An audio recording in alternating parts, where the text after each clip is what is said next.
ॐ अज्ञानतिमिरन्धस्य ज्ञानाञ्जनशलाकया चक्षुरुन्मिलितं येन तस्मै श्रीगुरवे नमः। श्रीचैतन्यमनोभीष्टं स्थापितं येन भूतले स्वयं रूपः कदा मह्यं ददाति स्वपदान्तिकम्। वन्देऽहं श्रीगुरोः श्रीयुतापदकमलं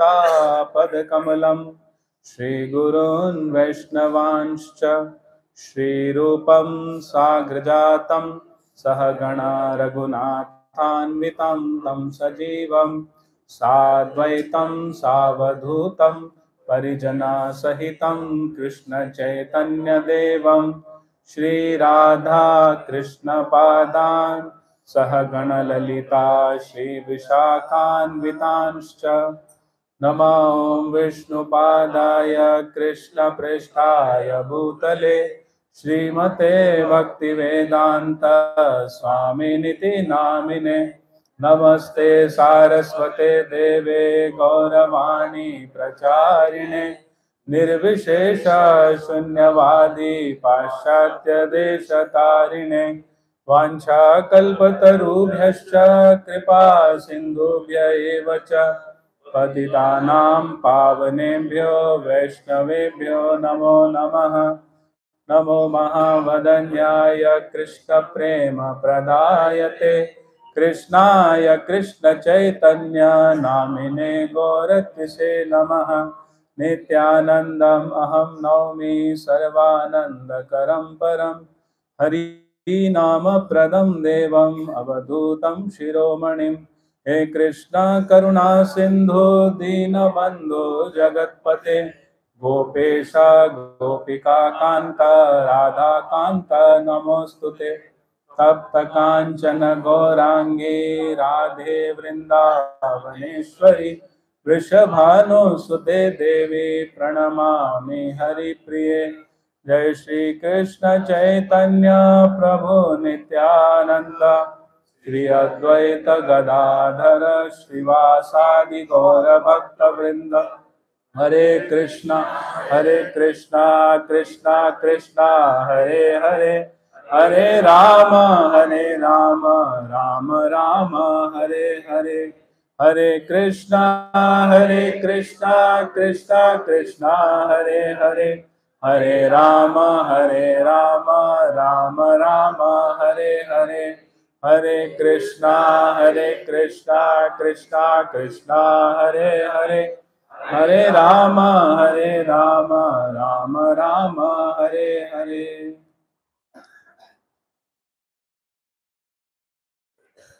हरे कृष्णा। तो सबसे पहले मैं आभार व्यक्त करना चाहूँगा वरिंदर आहूजा प्रभु जी का, जिन्होंने अपने घर में इतना अच्छा सत्संग आयोजित किया है कि हम सब आकर हरि नाम हरि कथा और हरि प्रसाद का आस्वादन करेंगे। और फिर राधापति वंशीधारी प्रभु का भी आभार व्यक्त करूँगा। प्रभु जी ने मुझे कुछ सेवा में लगाया। मैं हैदराबाद में था जब प्रभु जी का फ़ोन आया, तो उन्होंने 25 दिन पहले ही बुक कर लिया था। तो पहले भी मैं आपके घर पे आया था जब जनन निवास प्रभु आए थे। यहीं पर आए थे प्रभु जी? दूसरा घर था। अच्छा। तो 10 साल हो गए उस बात को ना। तो उनके साथ आया था। ये दूसरा घर है। ठीक है। तो बहुत ही पवित्र महीना चल रहा है, कल से शुरू हो गया। क्या बोलते हैं इस महीने को? सब लोग जानते हैं ना, कार्तिक मास। तो हम थोड़ा सा कार्तिक मास पर चर्चा करेंगे। आप जानते हैं कार्तिक मास की महिमा क्या है। इस कार्तिक मास में हम जो भी भक्ति करते हैं वो 1000 गुना हो जाती है। तो जैसे कि सेल लगती है ना, गर्म कपड़ों की सेल कब लगती है? गर्मी में लगती है। गर्मी में लगती है। भूकंप सेल, धमाका सेल, 50% डिस्काउंट है ना, ऐसा होता है ना, 70% डिस्काउंट।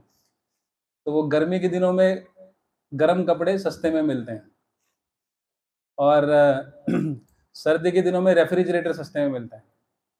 पंखा बंद कर दें, नॉट रिक्वायर्ड। सिर पे ज़्यादा ठंड लगती है। ये वाला बंद कर दें। तो ऐसे ही ये जो कार्तिक मास है, ये भगवान की बम्पर सेल है। धमाका सेल, भूकंप सेल। जितना भक्ति करेंगे उसका 1000 गुना आपको उसका रिजल्ट मिलेगा। तो अब ये प्रश्न उठता है कि इस महीने में हम क्या-क्या कर सकते हैं? आपको 10 चीज़ें बताऊँगा, जो करके हम इस महीने का पूरा लाभ उठा सकते हैं। सबसे पहला तो है भगवान का नाम, क्योंकि कलयुग में भगवान कैसे आए हैं? नाम के रूप में। कली काले नाम रूपे कृष्ण अवतार। तो आप में से कितने लोग यहाँ पे पहले से नाम जप करते हैं? हाथ खड़ा करिए। Okay, very good. सब लोग करते ही हैं लगभग, कुछ 1-2 लोग नए भी हैं। तो जो लोग नहीं करते हैं, ये सबसे अच्छा टाइम है नाम जप शुरू करने का। इस महीने में आप माला करना शुरू कर सकते हैं, और जो कर रहे हैं वो ज़्यादा माला कर सकते हैं, क्योंकि जब आपको 1000 गुना मिल रहा है तो और बढ़ाइए।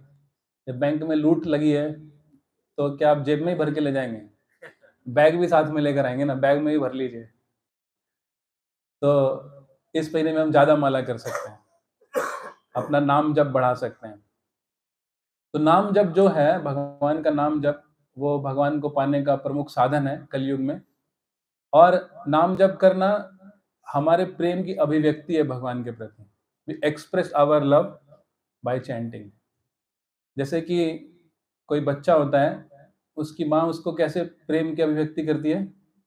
तो गले से लगा के, उसके लिए खाना बना के, है ना, कुछ अच्छे उसके जो मनपसंद खाना है वो बना देगी, तो बच्चा बड़ा खुश हो जाएगा और माँ को भी बहुत अच्छा लगेगा जब बच्चा खा रहा है तो। लेकिन पापा वैसे नहीं करेंगे। पापा अगर प्रेम व्यक्त करेंगे तो खाना बना के नहीं करेंगे, है ना? आप बनाते हैं मुझे खाना? आता ही नहीं है। तो पापा क्या करेंगे, वो कोई नई बाइक लेके दे देंगे। है ना? और क्या कर सकते हैं? कोई नया लैपटॉप लेकर दे देंगे, नई गाड़ी लेकर दे देंगे, नया बिज़नेस शुरू कर देंगे। वो भी प्रेम की अभिव्यक्ति है कि नहीं? जब गाय होती है, गाय अपने बछड़े को कैसे प्रेम व्यक्त करती है? चाट के करती है, वो खाना नहीं बनाएगी। अब सोचो कि किसी की माँ उसको चाटने लग जाए, तो बच्चा सोचेगा क्या हो गया आज मम्मी को? पागल हो गई है क्या मम्मी? खा जाएगी क्या आज? तो सबको प्रेम की अभिव्यक्ति करने का एक साधन होता है, एक मार्ग होता है। इसी प्रकार भगवान को प्रेम की अभिव्यक्ति होती है भगवान का नाम जप करके। हरे कृष्णा कृष्णा कृष्णा हरे हरे, हरे राम राम राम हरे हरे। इसलिए भगवान बोलते हैं कि नाहम तिष्ठामि वैकुंठे योगी नाम हृदयेषु वा यत्र गायन्ति मद्भक्ता तत्र तिष्ठामि नारद। भगवान कहते हैं कि ना तो मैं वैकुंठ में रहता हूँ, ना मैं योगी के हृदय में रहता हूँ। जहाँ पर मेरा नाम जप होता है मैं वहाँ रहता हूँ। तो भगवान बड़ा खुश होते हैं उनके नाम जप से, जब हम नाम जप करते हैं तो ये बहुत अच्छा महीना है। जो लोग नहीं कर रहे हैं वो नाम जप शुरू कर सकते हैं। बाहर से शोर आ रहा है ना, गेट बंद कर सकते हैं? अच्छा, बच्चों को थोड़ा चुप करा दीजिए। तो हम नाम जप बढ़ा सकते हैं इस महीने में, है ना? ज़्यादा करिए। जो लोग 16 माला कर रहे हैं, 18 करिए, 20 करिए, 24 करिए, थोड़ा सा कष्ट उठाइए। हम अपने बिजनेस के लिए, अपनी पढ़ाई के लिए, अपने प्रोफेशन के लिए भी थोड़ा कष्ट उठाते हैं कभी-कभी, है ना? तो भक्ति का भी बिजनेस इस महीने में बहुत बढ़ा सकते हैं हम, थोड़ी सी तपस्या करके। और जो लोग कहते हैं नहीं हमारे पास टाइम ही नहीं है, बस 16 से ज़्यादा नहीं कर सकते हैं, तो वो क्या कर सकते हैं? जप का क्वालिटी बढ़ाइए, उसकी गुणवत्ता पर ध्यान दीजिए कि भाई टाइम ज़्यादा नहीं है तो उतने टाइम में आपको करना है, तो आपके जप की क्वालिटी को बढ़ाइए। और जप की क्वालिटी कैसे बढ़ा सकते हैं? एक बार एक भक्त हमें बता रहे थे, मैं अक्सर बताता हूँ। तो हम जब जप पर बात करते हैं तो बोले प्रभु जी आप बोल रहे हैं जप करना मुश्किल है, मुश्किल है, मुश्किल है, बहुत आसान है जप करना। हम तो बस टीवी चला देते हैं, पता ही नहीं चलता कब हो गई 16 माला। 16 माला तो पता ही नहीं चलता कब हो जाती, इतना आसान तो है। आप लोगों को मुश्किल लगता है, हमारे लिए तो बहुत आसान है। मुझे लगा आप परमहंस है। 16 माला तो ऐसी हो जाती है। तो जप की क्वालिटी बढ़ाने के लिए क्या करना है कि जितने भी डिस्ट्रैक्शन है उनसे दूर रहना है। हमारे इस्कॉन में बहुत तरह के जप होते हैं। एक होता है ड्राइविंग जपा, जब गाड़ी चलाते चलाते हरे कृष्णा वो भी चल रहा है और गाड़ी भी चल रही है आगे। टेलीविजन जपा, व्हाट्सएप जपा। और भक्त लोग तो सोचते हैं वो जो हमारी जपमाला में जो उंगली बाहर निकली है ना, वो इसीलिए निकली है ताकि फोन को चला सके। तो व्हाट्सएप भी देखते रहते हैं, जब भी चलता रहता है। तो इस महीने कम से कम हम ये प्रतिज्ञा लें कि जब जप करें तो जप करें और कुछ ना करें। तो उससे हम जप की क्वालिटी बढ़ा सकते हैं। तो एक एक मार्ग ये हो गया कि हम ऐसे अपने ये जो कार्तिक मास है, इसमें हम अपनी भक्ति को बढ़ा सकते हैं। या तो जप की क्वांटिटी को बढ़ा दें, मात्रा को बढ़ा दें, या क्वालिटी को बढ़ाएं, दोनों में से कुछ तो बढ़ाएं। दूसरा हम क्या कर सकते हैं, शास्त्रों को पढ़ सकते हैं, वैष्णव शास्त्रों को, विशेष रूप से श्रीमद् भागवतम। तो श्रीमद् भागवतम के 10वें स्कंद में ये जो लीला है भगवान ने करी थी, दामोदर लीला, वो भागवतम के 10वें स्कंद में ही आती है। मैं अक्सर एक घटना भी बताता हूँ कि मैं एक बार बहुत पहले, आज से 18-19 साल पहले, जब मैं इस्कॉन में बिल्कुल नया नया आया था, तो वहाँ पर मैंने सबसे पहली बार ऐसा सुना कि प्रभुपाद का एक इंटरव्यू हो रहा था। तो प्रभुपाद से पूछा गया कि आप इतनी सारी किताबें कैसे लिख लेते हैं। तो एक राइटर एक साल में 1 या 2 किताबें निकालते हैं, और प्रभुपाद तो 2 महीने में 4 किताबें निकालते थे। मुझसे पूछा कि इतनी सारी किताबें आप कैसे लिखते हो? तो प्रभुपाद ने कहा, I don't write this books, Krishna rights this books. कि मैं नहीं लिखता हूँ, भगवान कृष्ण लिखते हैं। तो वो जो रिपोर्टर था जो इंटरव्यू ले रहा था, उसका हाथ रुक गया। वो ऐसा कैसे लिखे कि कृष्णा, कौन मानेगा? तो प्रभुपाद के जो सेक्रेटरी थे वो बीच में बोले कि प्रभुपाद कहना चाह रहे हैं कि कृष्णा उनको इंस्पायर करते हैं, प्रेरणा देते हैं, तब जाके वो ऐसी बुक्स लिखते हैं। तो प्रभुपाद सेक्रेटरी पे गुस्सा हो गए, बोले अरे, जो मैं बोल रहा हूँ वही उसका मतलब है। जब मैं बोल रहा हूँ कि कृष्णा राइट्स दिस बुक्स, मतलब कृष्णा राइट्स दिस बुक्स, तुम दूसरा मतलब क्यों निकाल रहे हो? प्रभुपाद ने उसको डांटा। तो ये मैंने पहली बार सुना था जब मैं नया नया इस्कॉन में आया था, और मुझे भी विश्वास नहीं हुआ। मैंने कहा ये तो इस्कॉन वाले अपनी बुक्स को बढ़ाने के लिए पता नहीं क्या क्या बोलते रहते हैं। ऐसा सोचने लगा।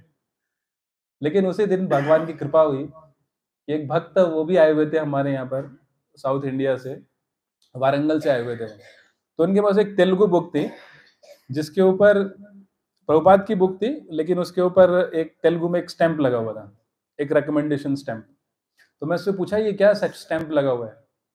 तो कहते ये एक दक्षिण भारत में एक श्री संप्रदाय है, जैसे हमारे संप्रदाय है ब्रह्मा माधवा गौड़िया संप्रदाय, ऐसे एक श्री संप्रदाय है। कहते वहाँ के आचार्य अपने शिष्यों को बोलते हैं कि ये वाली किताबें पढ़ें, आप प्रभुपाद की किताबें पढ़ें। तो मैंने कहा वो क्यों बोलते हैं प्रभुपाद की किताब पढ़ने के लिए? तो कहते हैं कि वो जो आचार्य हैं श्री संप्रदाय के, उनके सपने में भगवान कृष्ण आए। कौन आए? भगवान कृष्ण। और भगवान कृष्ण ने उनको बोला कि ये जो ऐसी भक्ति वेदांत स्वामी प्रभुपाद की किताबें हैं, ये मैं लिखता हूँ। कौन लिखते हैं? कृष्ण लिखते हैं। तो बोले कि तुम अपने शिष्यों को बोलो कि यही किताबें पढ़ें, श्रील प्रभुपाद की जय। तो इस महीने में हम ये भी कर सकते हैं कि हम अपने शास्त्रों के अध्ययन को बढ़ा सकते हैं। अगर नहीं पढ़ रहे हैं तो पढ़ना शुरू कर दीजिए। और कभी कभी भक्त लोग पूछते हैं कि कैसे पढ़ें, कैसे शुरू करें। हमारा तो बिल्कुल भी इंटरेस्ट नहीं आता है। किताब खुलती है तो नींद आ जाती है। जब से फेसबुक आया है तो फेस के आगे से बुक हट गई है। फेसबुक में मन लगता है लेकिन बुक में मन नहीं लगता है। तो हम क्या कर सकते हैं? Small simple steps, S S S. थोड़ा थोड़ा 5-5 मिनट पढ़ना भी शुरू कर सकते हैं। तो थोड़ा थोड़ा पढ़ेंगे। जैसे छोटा बच्चा होता है, वो जन्म लेता है तो वो ज़्यादा खा नहीं सकता, वो उस माँ का दूध पीता है, लेकिन माँ का दूध पीता पीता बड़ा हो जाता है ना? उसके बाद वो सब कुछ खा लेता है। तो ऐसे ही थोड़ा थोड़ा अगर हम पढ़ते रहेंगे प्रभुपाद के बुकों को, प्रभुपाद के शास्त्रों को, धीरे धीरे हम फिर उसमें टेस्ट आने लगेगा, रुचि आने लगेगी। तो दूसरा काम हम ये कर सकते हैं कि शास्त्रों को पढ़ सकते हैं, बढ़ा सकते हैं। पहला क्या बोला था? नाम जप। क्वांटिटी बढ़ाइए या कम से कम क्वालिटी बढ़ाइए। और दूसरा क्या बोला है? शास्त्रों को पढ़ना है, प्रभुपाद की किताबों को पढ़ना है। तीसरा है कि हम कुछ प्रार्थनाएं गा सकते हैं। जैसे कि भक्ति विनोद ठाकुर ने बहुत सारे गीत लिखे हैं, वो गा सकते हैं। हम अभी गाएंगे थोड़ी देर में। और इस महीने में कुछ भक्त लोग दामोदर अष्टकम तो सब गाते ही हैं, कुछ भक्त लोग गोपी गीत भी गाते हैं। आप में से कोई गाता है गोपी गीत? आप गाती हैं माता जी? Very good. तो इस महीने में गोपी गीत गा सकते हैं। गोपी गीत भगवान को बहुत प्रिय है, राधा रानी को भी बहुत प्रिय है। तो कुछ प्रार्थनाएं गा सकते हैं। ये तीसरा है। कुछ प्रार्थना याद कर सकते हैं, जैसे ब्रह्म संहिता याद कर सकते हैं, है ना। देखिए, प्रार्थना हम कब करते हैं और उसका कब भगवान उत्तर देंगे हमें पता नहीं है। जैसे भागवतम में घटना आती है कि एक राजा थे जिनका नाम था मुचुकुंद। तो उन्होंने देवताओं के लिए लड़ाई लड़ी थी और देवताओं के लिए बहुत लंबे समय तक लड़ाई लड़ते लड़ते वो थक गए। तो देवताओं ने उनसे पूछा कि आपने हमारे लिए युद्ध किया है, अब बताइए कि आपको कुछ वरदान देना चाहते हैं हम। बोले, मैं थक गया हूँ, मुझे कोई ऐसा वरदान दो कि मुझे बहुत अच्छे से नींद आए। और नींद अच्छी नहीं आती है तो आदमी चिड़चिड़ा हो जाता है। तो बोले, मुझे सुबह सोना चाहता हूँ और कोई भी मुझे नींद से जगाए, वो जल के भस्म हो जाए, ऐसा आशीर्वाद दो। तो देवताओं ने कहा तथास्तु।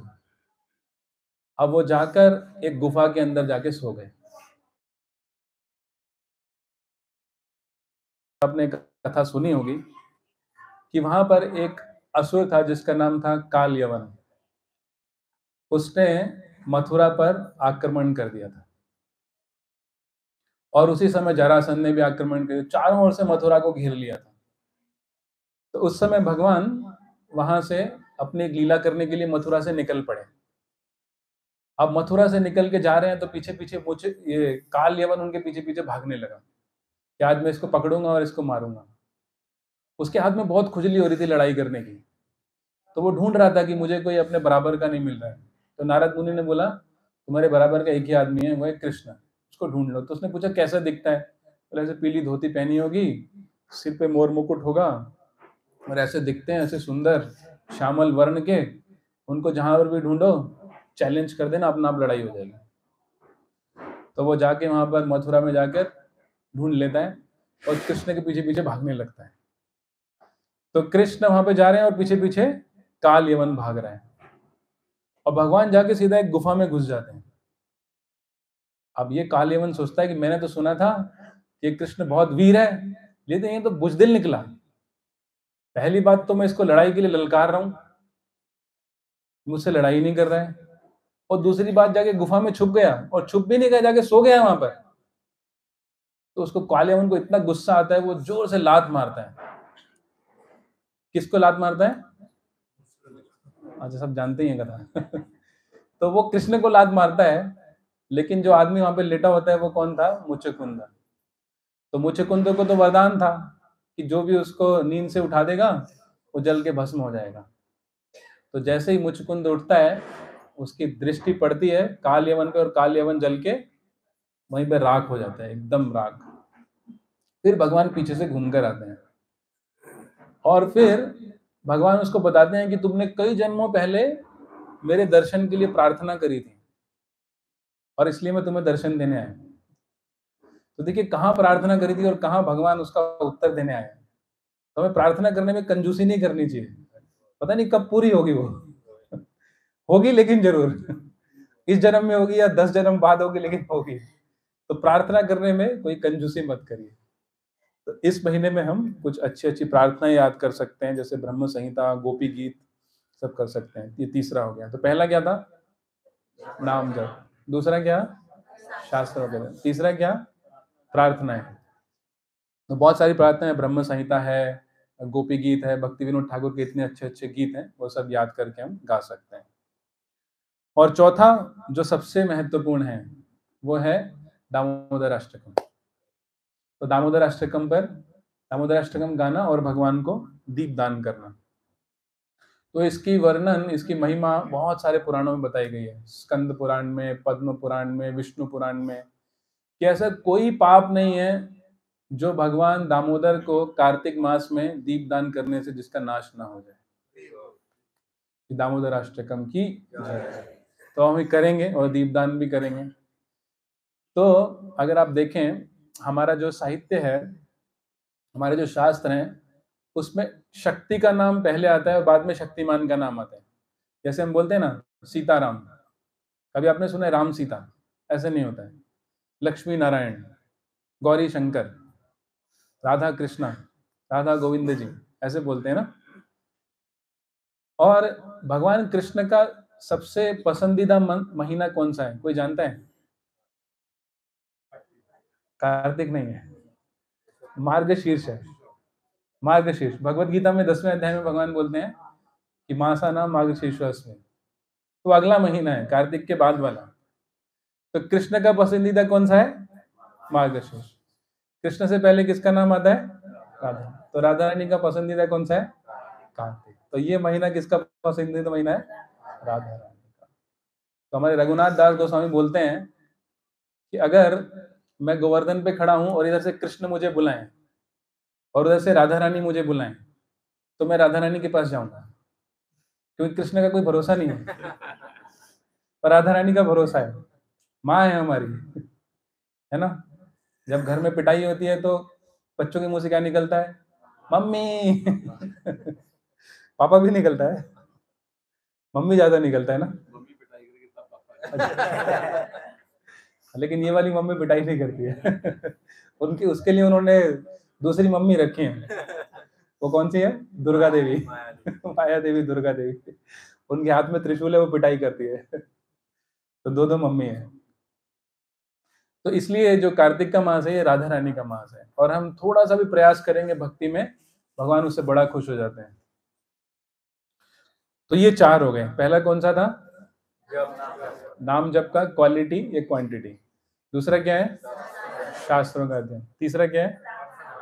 प्रार्थनाएं। चौथा क्या है? दामोदराष्टकम और दीपदान करना। तो ये 4 तो हमें जरूर करने हैं। इसके अलावा बाकी अब अपने अपने सामर्थ्य पे है। सुबह जल्दी उठना चाहिए, क्योंकि बाकी दिन तो हम लेट उठते ही हैं। तो इस महीने में प्रयास करना चाहिए कि हम जल्दी सोएं और जल्दी उठें। सुबह जल्दी उठ के नहाएं और तैयार होकर भगवान के नाम का जप करें। तो सुबह उठने के बड़े फायदे हैं। आप देखिए, सुबह जब आप नाम जप करेंगे तो बहुत आसानी से हो जाता है। ऐसा लगता है कि गरम चम्मच मक्खन में चला रहे हो, है ना। लेकिन जो दिन भर जब चलता है वो महाभारत, अथ श्री महाभारत का वो महाभारत होता है। माला को देखकर ही नींद आने लग जाती है। भारी लगने लग जाती है माला। लेकिन जो सुबह सुबह जप हो जाता है ब्रह्म मुहूर्त में, वो बहुत अच्छा जप होता है। तो 1 महीना कम से कम हम, अगर हमने ट्राई नहीं किया कभी जीवन में, तो 1 महीना एक्सपेरिमेंट करके देख सकते हैं। 1 महीना सुबह उठ के जप करिए, फिर देखिए आपकी जप की क्या क्वालिटी हो जाती है। जब अच्छा लगने लगेगा सुबह सुबह जो जप करेंगे तो सुबह जल्दी उठिए, नहाइए, और ये हो गया। अच्छा, 5वां यही है। 5वां है कि सुबह जल्दी उठिए, और छठा है कि नहाइए। तो कुछ लोग उठ जाते हैं लेकिन नहाते नहीं है, तो नहा लीजिए, वो भी है। और 7वां है, तो 5वां है सुबह जल्दी उठना, छठा है नहाना, 7वां है तुलसी देवी की सेवा करना, है ना। तुलसी कृष्ण प्रेयसी। तो तुलसी देवी की सेवा कैसे कर सकते हैं? एक तो हम क्या कर सकते हैं, तुलसी देवी को थोड़ा जल दान कर सकते हैं। ये तुलसी की सेवा है। तुलसी को झुक के प्रणाम कर सकते हैं, है ना। तो तुलसी को प्रणाम, सबको मंत्र पता है कैसे करते हैं? सबको पता है? वृंदाये तुलसी देव्याय प्रियाय केशवस्य च विष्णु भक्ति प्रदे देवी सत्यवते नमो नमः। तो ये तुलसी देवी को प्रणाम करना है, और जल देना है, और प्रदक्षिणा करनी है। 3 प्रदक्षिणा करके प्रणाम करना। और बाकी जो कीड़े वीड़े लग जाते हैं तुलसी में, उनको साफ करना, ये भी तुलसी की सेवा है। तो इस महीने में तुलसी की भी सेवा करनी है, क्योंकि तुलसी देवी भगवान को बहुत प्रिय है। ठीक है। कुछ लोग तुलसी चाय में डाल के पीते हैं, वो कभी नहीं करना है, वो बहुत बड़ा अपराध है। कई लोग सोचते हैं कि तुलसी से खांसी ठीक हो जाती है, तो वो लोग चाय में तुलसी डाल के पीते हैं। वैसा नहीं करना चाहिए, वो बहुत बड़ा अपराध है। अगर आपको खांसी हो गई है तो भगवान को भोग लगाते हुए जो तुलसी अर्पित करते हैं वो खा लीजिए, वो तो प्रसाद हो गया। लेकिन चाय में डाल के तुलसी लेना अपराध है, वो नहीं करना चाहिए। तो ये हो गया 7वां, तुलसी देवी की सेवा करना। तो एक बार फिर दोहरा लेते हैं। पहला क्या था? नाम जप करना, आपको याद है। दूसरा, तीसरा प्रार्थना करना, चौथा दामोदर आश्रम करना, 5वां सुबह जल्दी उठना। छठा नहाना। सातवां तुलसी देवी की जगह। ठीक है, तो सबको साथ याद हो गए। Very good. अब नौवां है कि तुलसी को भी दीप दान करते हैं। अब भगवान को तो करते ही हैं और तुलसी को भी दीप दान कर सकते हैं। तो ये नौवां हो गया। ये भी तुलसी की सेवा है, अलग से है लेकिन ये भी एक सेवा है। आठवां हो गया। हाँ ठीक है, आठवां है, ठीक है। और नौवां है कि ये जब सब हो जाए, सुबह आप जल्दी उठे, स्नान किया, तुलसी देवी की सेवा करी, नाम जप किया, दामोदर अष्टकम किया, दीप दान कर लिया, शास्त्र पढ़ लिए, और उसके बाद क्या करना है? कुछ वैष्णव सेवा करनी है।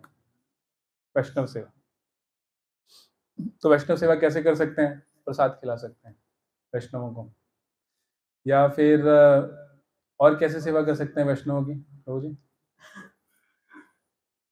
कोई बताएगा वैष्णव सेवा कैसी होती है? एक तो प्रसाद खिला के आराम से हो जाती है, प्रसाद से सब लोग खुश हो जाते हैं, तो वैष्णव सेवा भी हो जाती है। और क्या कर सकते हैं?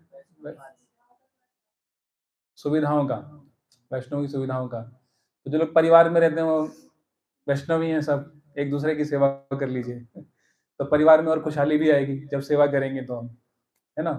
बाहर के जगत में क्या होता है, हम यही सोचते रहते हैं कि हमारी सेवा कौन करेगा, और जब सेवा नहीं होती तो हमें गुस्सा आ जाता है ना। लेकिन वैष्णव सिद्धांत क्या है? हमें दूसरों की सेवा करनी है, अपनी सेवा के बारे में नहीं सोचना है, हमें दूसरों की सेवा कैसे करनी है ये सोचना है। तो वैष्णव सेवा।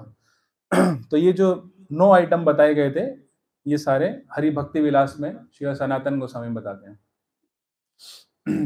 और अगर ये 9 आइटम का, ये जो 9 अंगों का हम पालन करेंगे तो हम देखेंगे हमारी भक्ति में बहुत तेज वृद्धि होगी।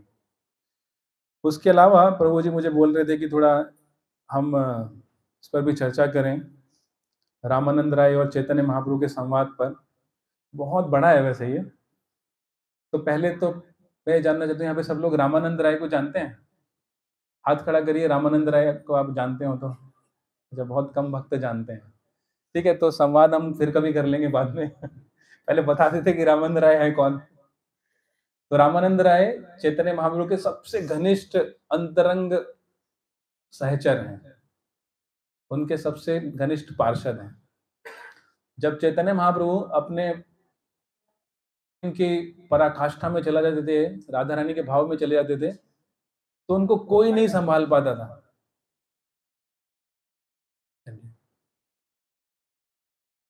तो उनको कोई नहीं संभाल पाता था, केवल रामानंद राय उनको संभाल पाते थे।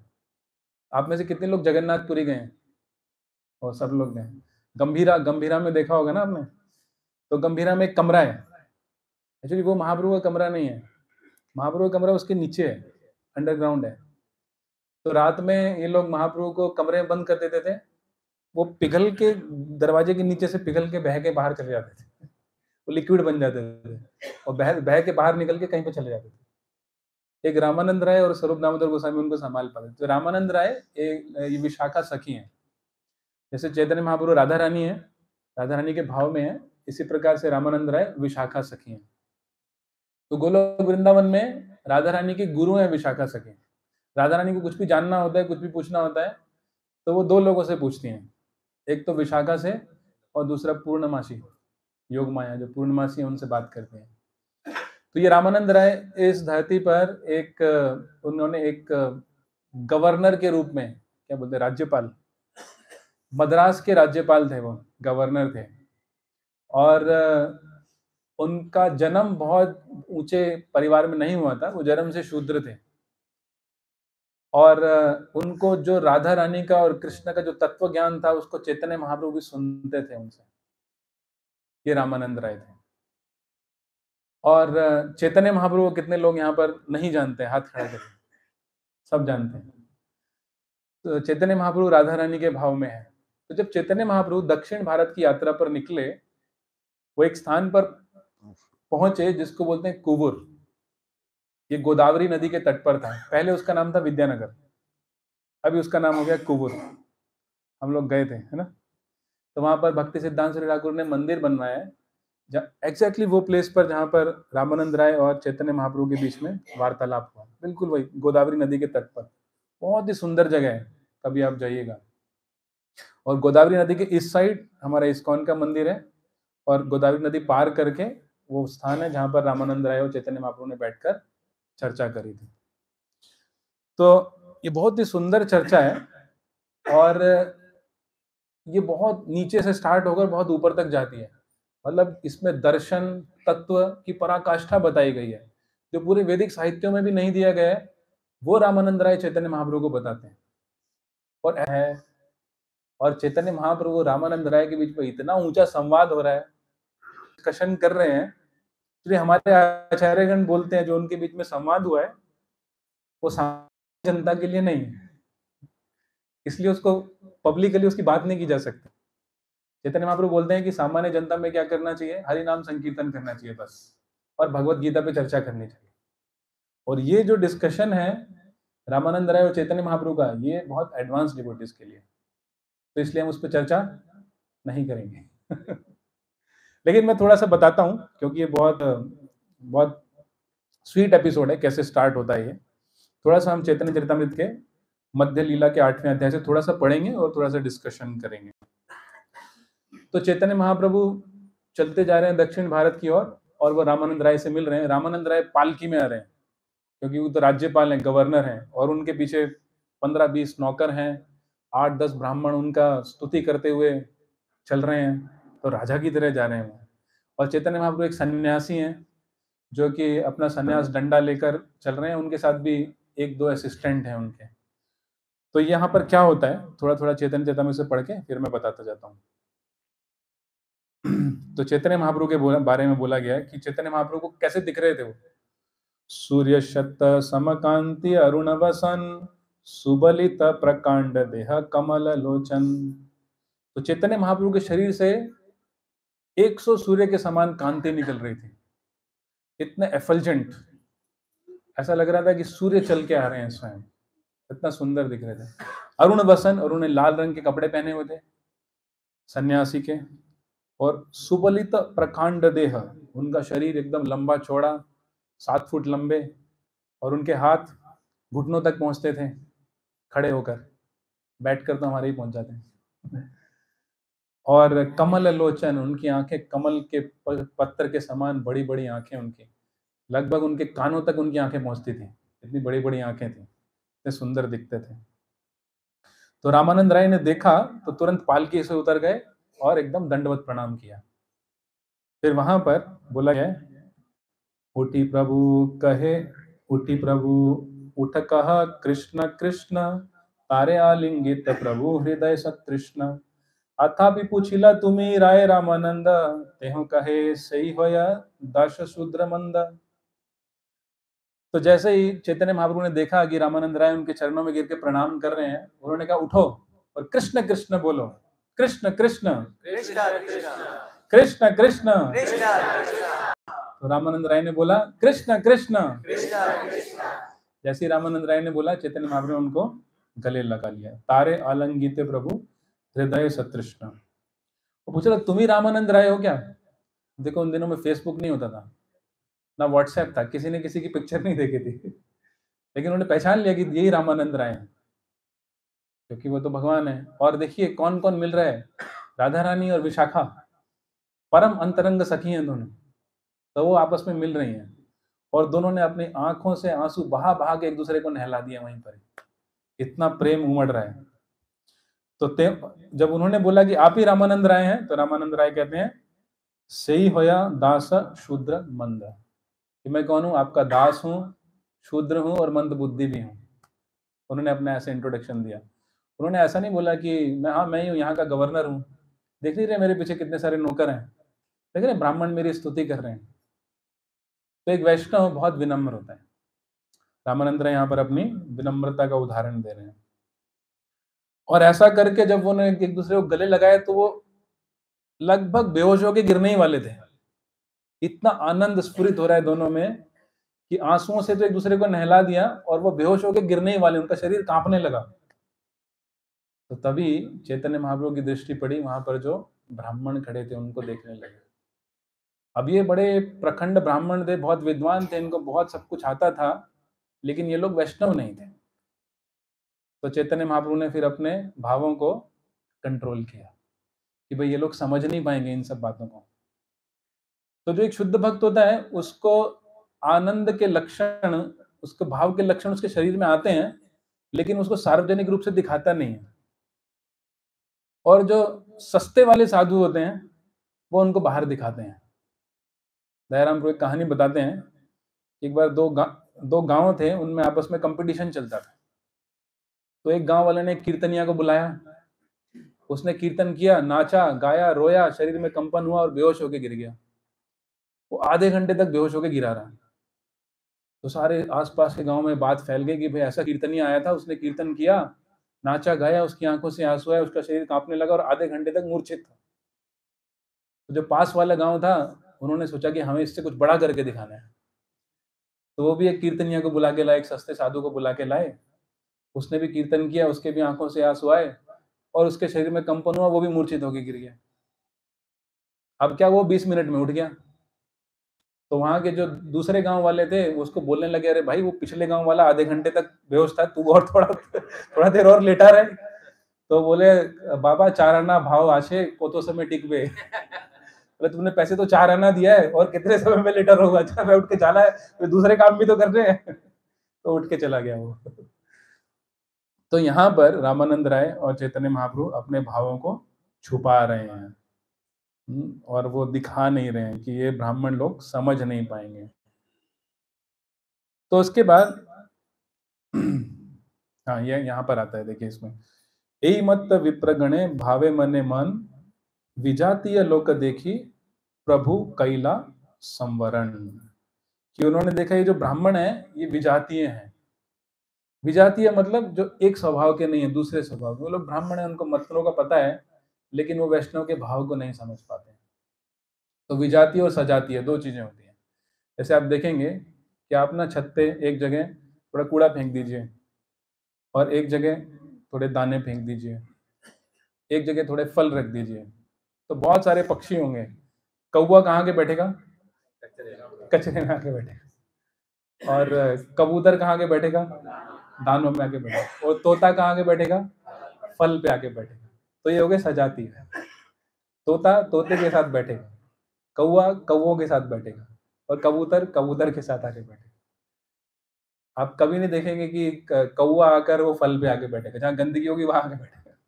और तोता कभी गंदगी में आके नहीं बैठेगा, वो एकदम फल पे आके बैठेगा।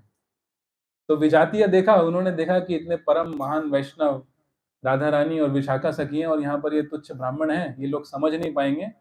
तो चैतन्य महाप्रभु ने रामानंद राय को बोला कि आपसे मैं बाद में अकेले में वार्तालाप करूंगा, क्योंकि ये लोग समझ नहीं पाए। तो वहीं पर ही शिला प्रभुपाद लिखते हैं कि ये जो चैतन्य महाप्रभु और रामानंद राय के बीच में वार्तालाप है, ये सार्वजनिक रूप से इसको नहीं बताना चाहिए।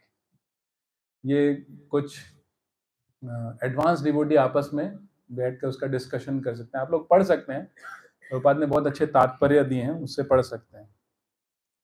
और हम यहाँ पर ये भी देख सकते हैं कि सामाजिक दृष्टि से कोई कितनी भी ऊंची स्थिति में क्यों ना हो, सामाजिक दृष्टि से कोई कहीं पर भी क्यों ना हो, लेकिन अगर वो शुद्ध भक्त नहीं है तो वो विजातीय है, वो समझ नहीं पाएगा, फिर वैष्णव तत्वों को नहीं समझ पाएगा।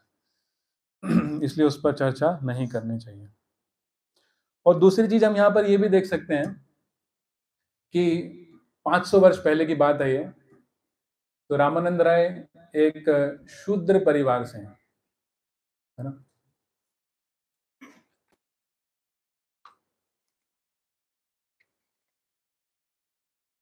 रामानंद राय एक शूद्र परिवार से हैं, और और गृहस्थ भी हैं।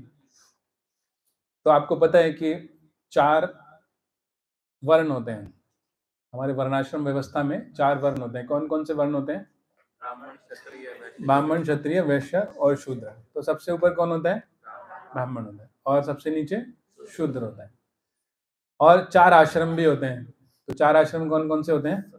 ब्रह्मचारी, गृहस्था, वानप्रस्था और सन्यास। सबसे ऊंचा आश्रम कौन सा होता है? सन्यास। और सबसे नीचे कौन सा होता है? ब्रह्मचारी। तो ब्रह्मचारी सबसे नीचे होता है, समाज की धूली, चरण धूली। तो यहाँ पर हम देखेंगे रामानंद राय वो एक शूद्र हैं, वर्ण के अनुसार वो एक शूद्र हैं, और चैतन्य महाप्रभु वर्ण से ब्राह्मण हैं, और आश्रम के अनुसार चैतन्य महाप्रभु सन्यासी हैं और रामानंद राय गृहस्थ हैं। तो दोनों तो प्रकार से चैतन्य महाप्रभु उनसे बहुत ऊपर हैं।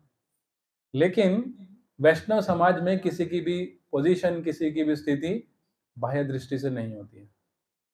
वो इस प्रकार से होती है कि कोई कितनी कृष्ण भक्ति है उसमें, जितनी कृष्ण भक्ति है उतनी उसकी हाई पोजीशन है। उसको सामाजिक, उसकी सोशल पोजीशन से उसको रिस्पेक्ट नहीं मिलता है ना। इनफैक्ट यहाँ पर एक शास्त्र में बताया गया है, मैं पढ़ रहा था वहां पर, कि वहां पे लिखा गया है कि अगर कोई, हाँ ये लिखा है कि विक्षेत जाति सामान्यात स याति नरकम ध्रुवम। ऐसा प्रभुपाद लिख रहे हैं अपने तात्पर्य में कि अगर किसी को, कोई वैष्णव को जाति में बांट देता है कि ये वैष्णव है लेकिन ये शूद्र है, तो इससे थोड़ा दूर रहो।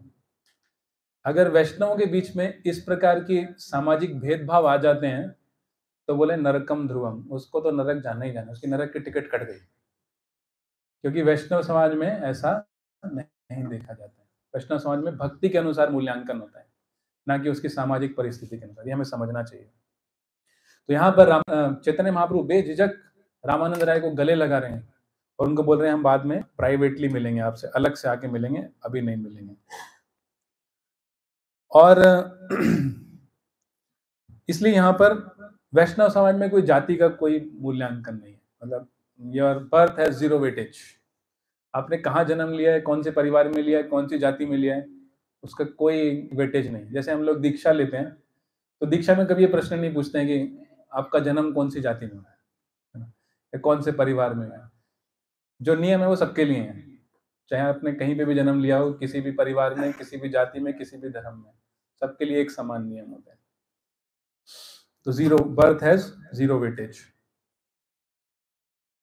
उसके बाद हम देख रहे हैं कि रामानंद राय इतने महान परम वैष्णव हैं, फिर भी वो अपने आप को एकदम पतित के रूप में प्रस्तुत कर रहे हैं।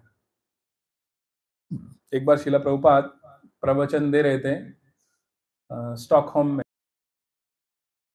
हॉल है जहाँ, वहाँ पे मैं देखा था प्रभुपाद प्रवचन दे रहे थे। वहाँ पे प्रभुपाद वहाँ पर बता रहे थे कि हमारे वर्ण व्यवस्था में 4 वर्ण होते हैं। एक होता है ब्राह्मण, दूसरा क्षत्रिय, फिर वैश्य, फिर शूद्र। तो प्रभुपाद बोलते हैं ब्राह्मण मतलब फर्स्ट क्लास।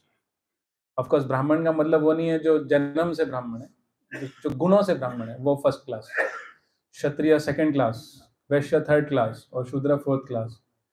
तो वहाँ पर जो जो ये स्वीडन है, जो देश है, यहाँ पर इक्वलिटी की बहुत बात होती है। एक कम्युनिस्ट टाइप कंट्री है वो। तो एक स्टूडेंट ने वहाँ पे हाथ उठा के पूछा कि आप कौन सी क्लास से हो? आप बोल रहे हो first class, second class, third class, fourth class, what class do you belong to? आप कौन से श्रेणी से हो? तो वो बाद में हाथ जोड़कर कहा मैं 5th क्लास हूँ। बोला मैं इन सबका सेवक हूँ, मैं ब्राह्मण, क्षत्रिय, वैश्य, शूद्र इन सबका सेवक हूँ, therefore I am 5th class, सबसे नीचे हूँ।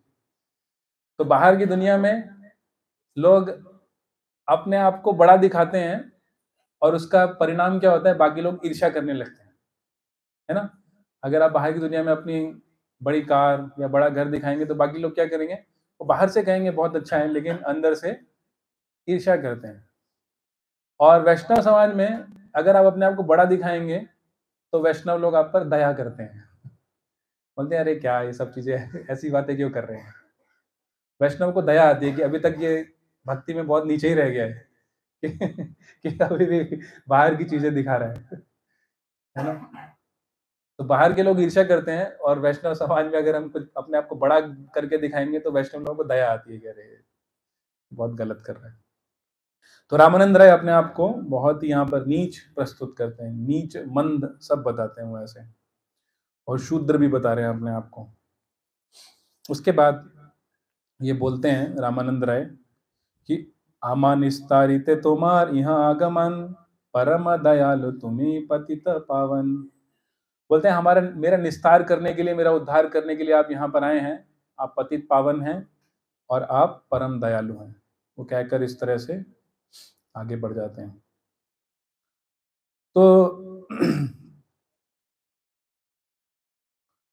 तो यहाँ पर हम देख सकते हैं एक शिक्षा हम देख सकते हैं, चैतन्य महाप्रभु पतित पावन और परम दयालु दोनों ही हैं।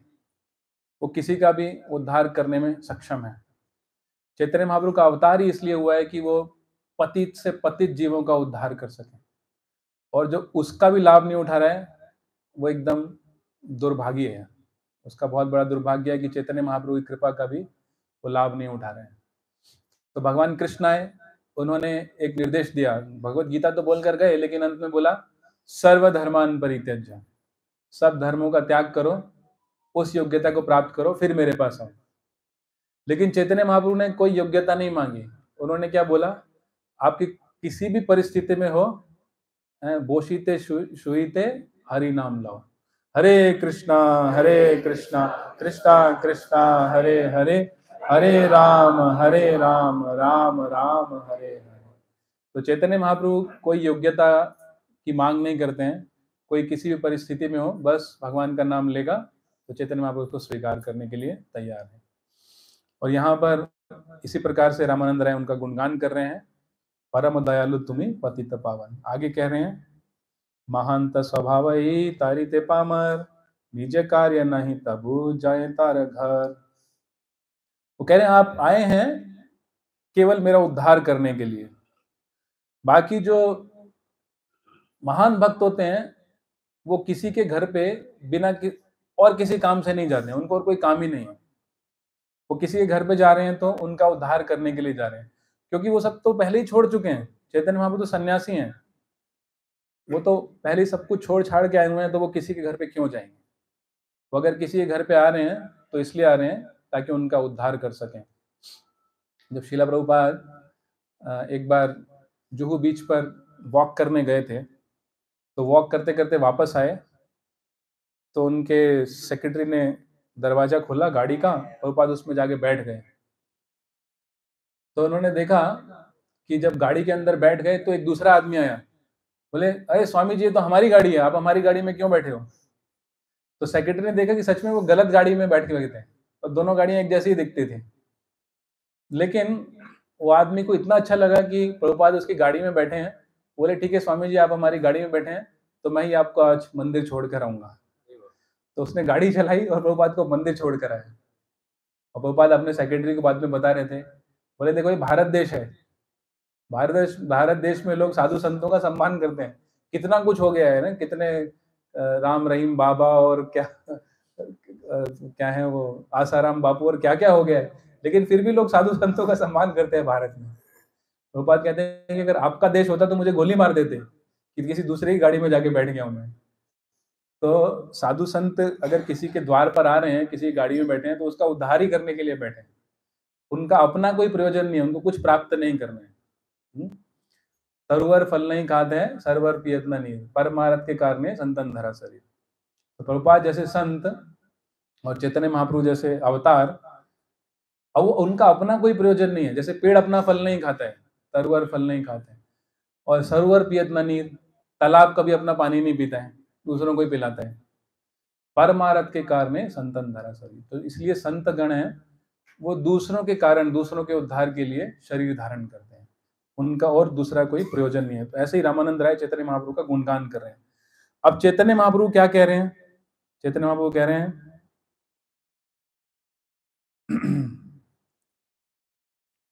आगे हम थोड़ा सा और आगे बढ़ते हैं कुछ श्लोक। तो चैतन्य महाप्रभु कह रहे हैं, प्रभु कहे तुम्ही महाभागवोत्तम भागवतोत्तम, तुम्हारा दर्शने सवार द्रव मन। और आगे कह रहे हैं कि चैतन्य महाप्रभु कह रहे हैं कि आप मुझे इतना महान संत बता रहे हैं, लेकिन मैं तो कुछ भी नहीं हूँ, मुझे तो कृष्ण के बारे में ज्ञान ही नहीं है, मैं तो मायावादी सन्यासी हूँ। तो चैतन्य महाप्रभु अपनी विनम्रता बता रहे हैं। मायावादी कौन होते हैं, जिनको कृष्ण के बारे में कुछ पता नहीं है, जो कृष्ण को माया समझते हैं। तो मायावादी सन्यासी हूँ, मुझे क्या पता क्या कृष्ण है, क्या कृष्ण की लीला है, क्या कृष्ण का तत्व है। तुम बोल रहे हो मैं तुम्हारा उद्धार करने आया हूँ, लेकिन मुझे तो ये भी नहीं पता है कृष्ण कौन है, कृष्ण का तत्व क्या है, कृष्ण की लीला क्या है। तो चैतन्य महाप्रभु ये नहीं कह रहे हैं हाँ हाँ सही पहचाना मुझे, मैं ही वो करुणा अवतार हूँ, मैं ही उद्धार करने के लिए आया हूँ। तो चैतन्य महाप्रभु ऐसा नहीं बोल रहे हैं, वो भी अपने आप को बहुत विनम्र भाव से प्रस्तुत कर रहे हैं। और आगे कह रहे हैं कि आगे कह रहे हैं वो कि तुम्ही महाभागवत उत्तम, तुम्हारा दर्शने सबार द्रव होइला मन। बोले कि तुम सबसे बड़े भक्त हो और तुम्हारा दर्शन करने से मेरा हृदय पिघल गया है। तुम्हारा दर्शन करने से मेरा हृदय पिघल गया है क्योंकि तुम भागवत उत्तम हो।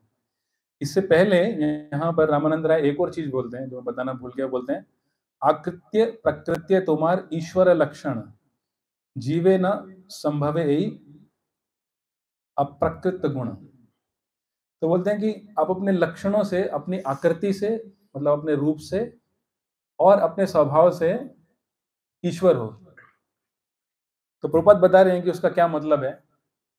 जब भगवान के अवतार होते हैं उनका ये यहाँ से ये जो लंबाई है इसको बोलते हैं फोर आर्म, ये इतनी लंबी होती है।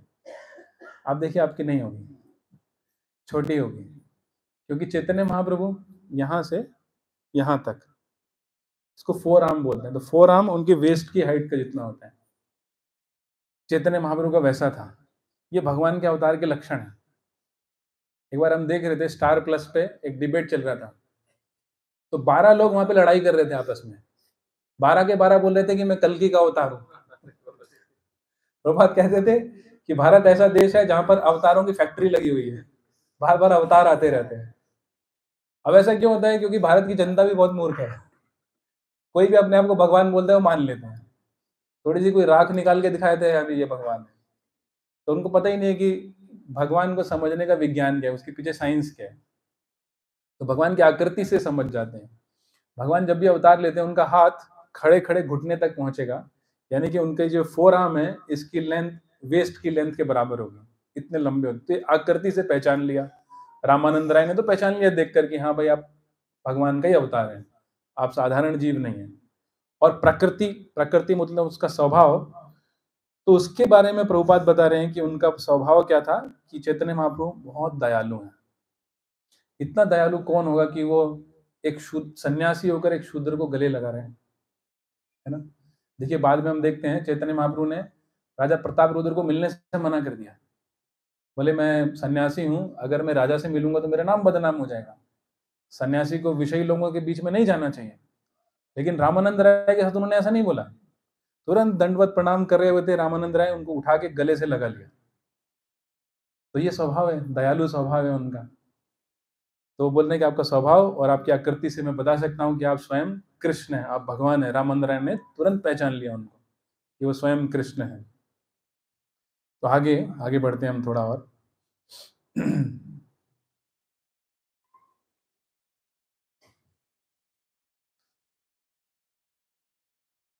अच्छा, एक और चीज हम यहाँ पर देख सकते हैं कि ये एक वैष्णव का सबसे बड़ा सुख होता है कि दूसरों का गुणगान करना। जैसे रामानंद राय चैतन्य महाप्रभु को बोल रहे हैं कि परम दयालु तुम्ही पतित पावन, आप परम दयालु हैं, पतित पावन है। और उसी प्रकार चैतन्य महाप्रभु रामानंद राय को बोल रहे हैं तुम्ही भागवतोत्तम। एक दूसरे का गुणगान किए जा रहे हैं। एक बार मुझे याद है कि कृष्णानंद प्रभु 200 भक्तों को लेकर आए थे बेलगांव से मायापुर में। तो जनरल निवास प्रभु कहते हैं कि कृष्णानंद प्रभु 200 फूलों को लेकर आए हैं। तो सब लोग बोलने लगे हरि बोल। फिर कृष्णानंद प्रभु बोला, कृष्णानंद प्रभु ने कहा कि अब जनरल निवास प्रभु इन 200 फूलों की माला बनाकर राधा माधव के चरणों में चढ़ाएंगे। तो वैष्णव का स्वभाव होता है कि वो दूसरों का गुणगान करता है, और इससे जो पूरा वातावरण है बहुत मधुर हो जाता है ना। अब देखिए आप कहीं पे बैठे हो जहां पर सब एक दूसरे के दोष बता रहे हो बस, तो कैसा लगेगा? एकदम वहां पे कड़वाहट आ जाएगी, कोई वहां पे रहना नहीं चाहेगा। लेकिन अगर ऐसा वातावरण हो जहां पर सब एक दूसरे के अच्छे गुण देख रहे हो, सब एक दूसरे का गुणगान कर रहे हो, तो वैकुंठ हो जाता है ना। तो गौर गोविंद महाराज बोला करते थे वही सजाती और विजाती है। जैसे एक मक्खी होती है, वो गंदगी पे जाके बैठती है, तो सभी के अंदर गुण दोष होते ही होते हैं, है ना। सब में कुछ गुण होंगे, कुछ दोष होंगे। जैसे फॉर एग्जाम्पल ये फोन है, इसमें मैं 5 गुण भी बोल सकता हूँ और 5 दोष भी बोल सकता हूँ। 5 गुण बताइए इसके दिव्या को। इससे बात कर सकते हैं, और क्या गुण है इसमें? लेक्चर सुन सकते हैं। और क्या गुण है? मैसेज कर सकते हैं, आरती भी देख सकते हैं लाइव, वीडियो कॉन्फ्रेंस कर सकते हैं। तो देखिए 5 गुण। अब इसमें दोष क्या है? दोष बताइए। डिस्ट्रैक्शन, एडिक्टेड, दोषी दोष है। इन सबको छोड़ के दोषी दोष है। कितना भारी है ये ना, कितना स्लो है। आईफोन इतना फास्ट है, ये तो रेडमी नोट है, एकदम स्लो है ना। टूट गया है, कितना गंदा लग रहा है। इतने सारे दोष भी देख सकते हैं। तो हमारे ऊपर है कि गुण देखें या दोष देखें, है ना। तो जो मक्खी होती है वो गंदगी पे जाके बैठेगी, और जो मधुमक्खी होती है, हनी बी, वो हमेशा फूलों पे जाके बैठती है। तो गौर गोविंद महाराज बताते थे कि सुई सुई होती है ना, नीडल, वो एक बार छन्नी, सीव जिससे आटा छानते हैं, तो सुई एक बार, नहीं, सीव जो छन्नी है, छन्नी सुई को बोली अरे तेरे पीछे तो छेद है, लेकिन छन्नी को ये नहीं दिख रहा है कि उसके अंदर कितने सारे छेद हैं। तो जो अच्छे चरित्र के लोग नहीं है वो दूसरों में दोष ही देखते हैं, और जो अच्छे चरित्र के लोग हैं, जो वैष्णव है, वो सब में अच्छे गुण देखते हैं, सद्गुण देखते हैं। तो यहाँ पर रामानंद राय और चैतन्य महाप्रभु भी एक दूसरे का गुणगान कर रहे हैं। उससे पहले कि उनका वार्तालाप शुरू हो, वो एक दूसरे का गुणगान किए जा रहे हैं। इसलिए जब दो वैष्णव भी साथ में आते हैं तो एक दूसरे का गुणगान करते हैं, एक दूसरे की सेवा को, एक दूसरे के समर्पण को, उसका महिमा मंडन करते हैं। जैसे कि यहाँ पे राधापति वंशीधारी प्रभु ने इतना अच्छा प्रचार किया है यहाँ पर, और प्रभु जी ने, वरिंदर आहूजा प्रभु जी ने, पिछली बार मैं आए थे तो बता रहे थे भक्त लोग कि आप लोगों ने इतना अच्छा सेंटर डेवलप किया। यहाँ पर 4 कमरे भी बन गए हैं, प्रभु जी दिखाए थे मुझे। 4 कमरे हैं, वहाँ पर गैलरी है भक्तों के सोने के लिए। तो इतनी अच्छी व्यवस्था कर दी है, क्योंकि कलकत्ता मायापुर का द्वार है। कोई भी मायापुर जाएगा तो कलकत्ता से ही जाएगा। 10% भक्त लोग एयरपोर्ट से जाते होंगे, बाकी 90% तो स्टेशन से ही जाते हैं, और स्टेशन मतलब हावड़ा से जाते हैं। तो हावड़ा में सबको प्रसाद चाहिए होता है, नहाने के लिए, फ्रेश होने के लिए, तो बहुत अच्छी सुविधा है। तो वैष्णव सेवा के लिए प्रभु जी इतना अच्छा योगदान दे रहे हैं। एक बार हम प्रभु जी, दोनों प्रभु जी के लिए एक बार 3 बार हरि बोल बोलेंगे। हरि बोल, हरि बोल, हरि बोल। ओके। तो उसके बाद इस प्रकार से कथा चलती जाती है रामानंद राय और चैतन्य महाप्रभु में। वो प्रसाद लेने जाते हैं किसी के घर पे, और बाद में रामानंद राय और चैतन्य महाप्रभु के बीच में संवाद शुरू होता है। मैं आपको बस इसका एक सीड बता देता हूँ कि कैसे शुरू होता है वो। चैतन्य महाप्रभु रामानंद राय को बोलते हैं कि साधना और साध्य के बारे में बताना शुरू करिए। कि साध्य मतलब गोल क्या है, लक्ष्य क्या है मनुष्य जीवन का, और साधना मतलब प्रोसेस, उसको प्राप्त करने की प्रक्रिया क्या है, ये बताना शुरू करिए। तो सबसे पहले रामानंद राय वर्णाश्रम धर्म के बारे में बताते हैं, 4 वर्ण और 4 आश्रम। चैतन्य महाप्रभु बोलते हैं ये तो बहाए होए आगे कहार, ये एक्सटर्नल है, कुछ इसके आगे जानते हैं तो वो बताइए। तो फिर वो उसके बाद कर्म मिश्र भक्ति के बारे में बताते हैं, भक्ति जिसमें सकाम भावना होती है।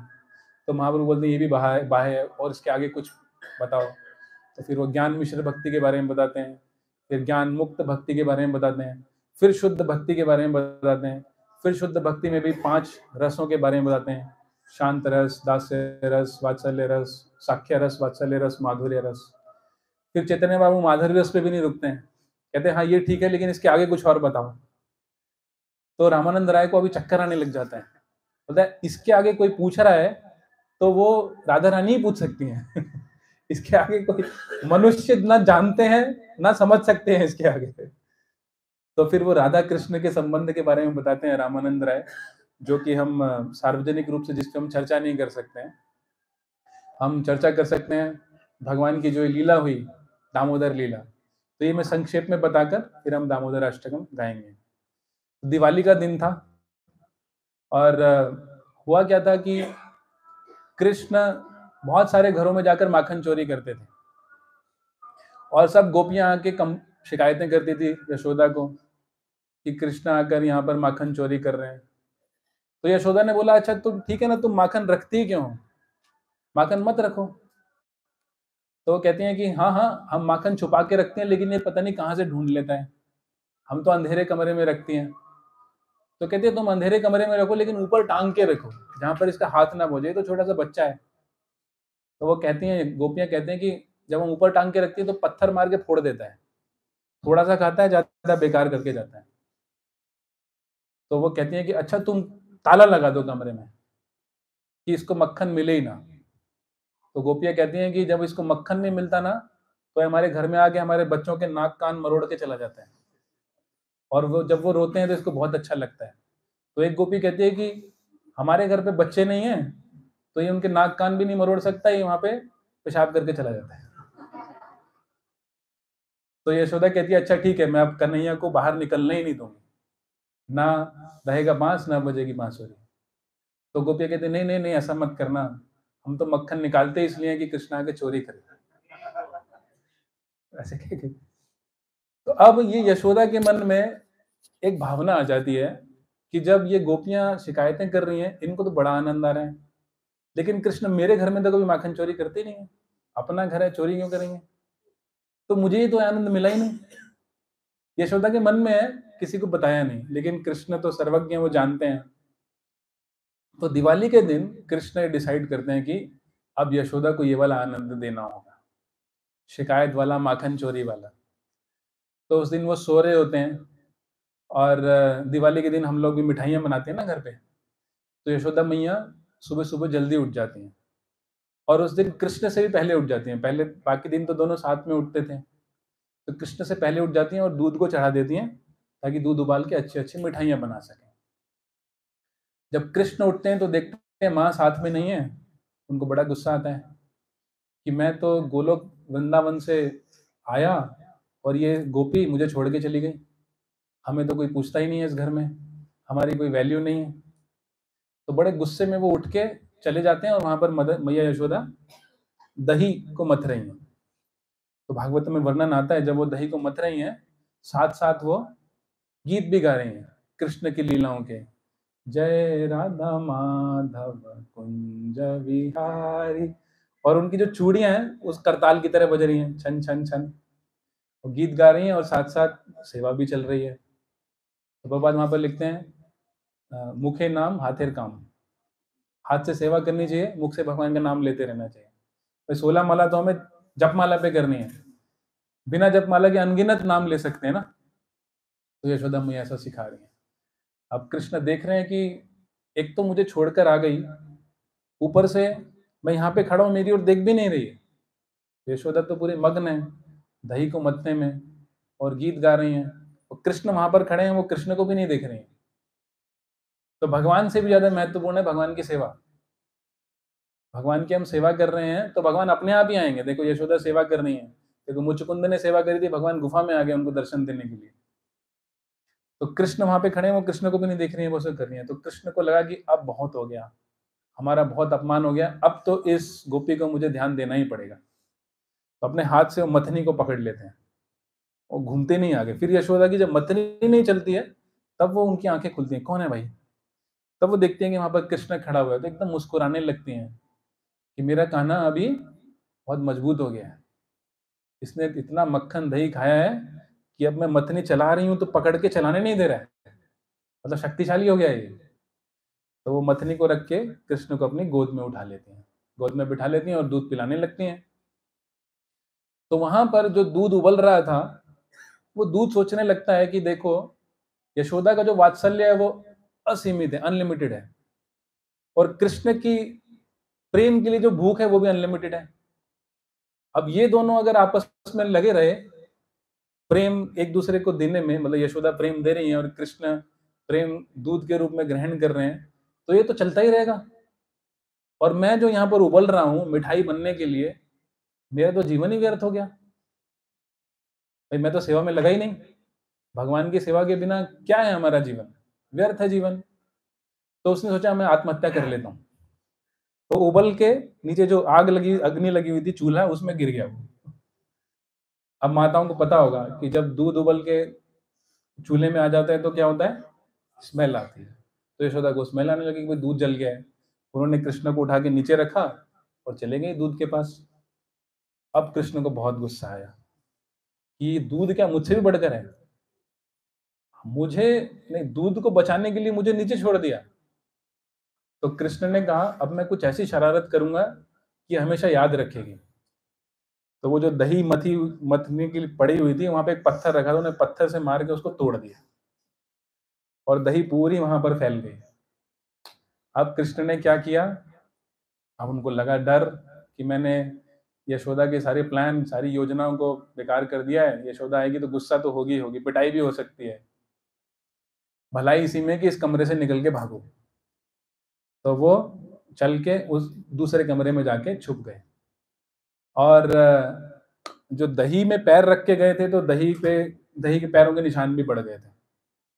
तो यशोदा आकर देखती हैं वहाँ पे पूरी मटकी टूटी हुई है, दही फैली हुई है, और लड़का बड़ा चालाक है कि एक तो अपराध भी किया और गायब भी हो गया है। उसको पता है कि क्या होने वाला है, भाग गया यहाँ से। तो यशोदा पीछे से उस कमरे में जाके देखती है जहाँ पर कृष्ण अभी एक उखल के ऊपर चढ़ के मक्खन निकाल के बंदरों को खिला रहे थे।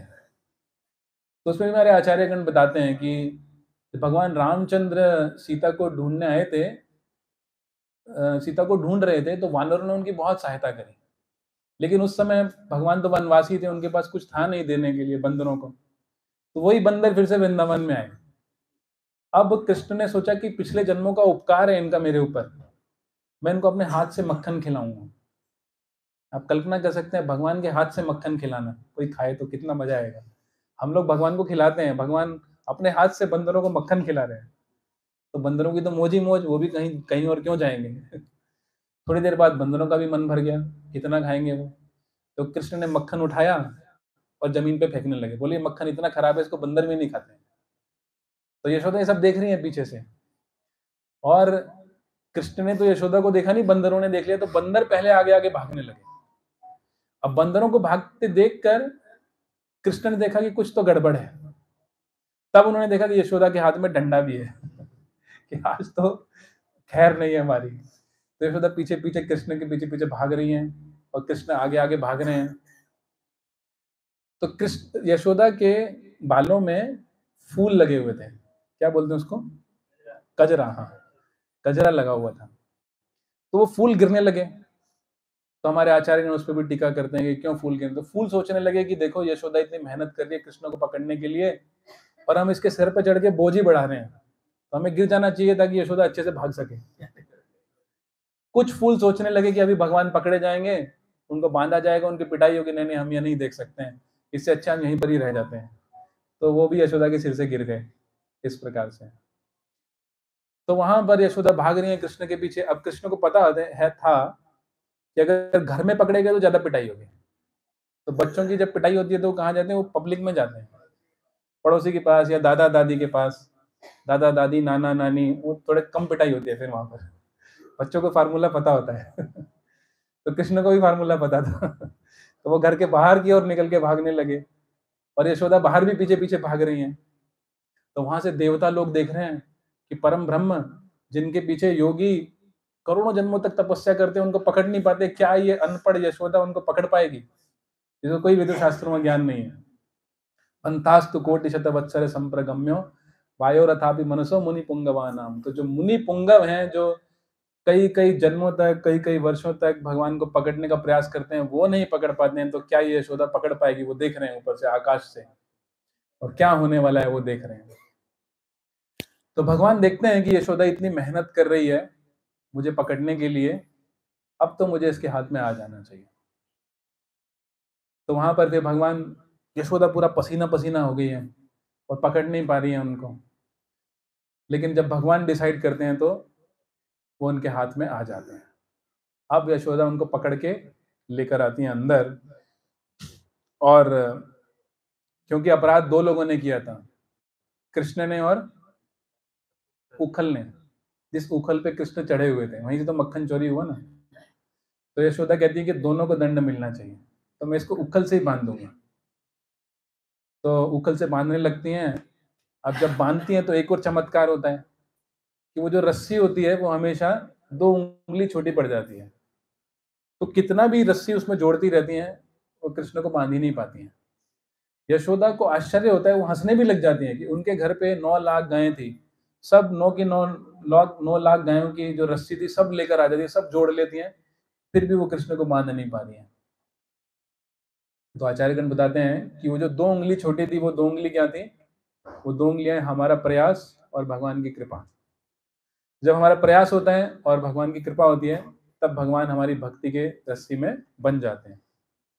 हम प्रयास नहीं करेंगे तो नहीं बनेंगे, और हम प्रयास करते रहेंगे, भगवान की कृपा नहीं होगी तो भी नहीं बनेंगे। दोनों होना चाहिए।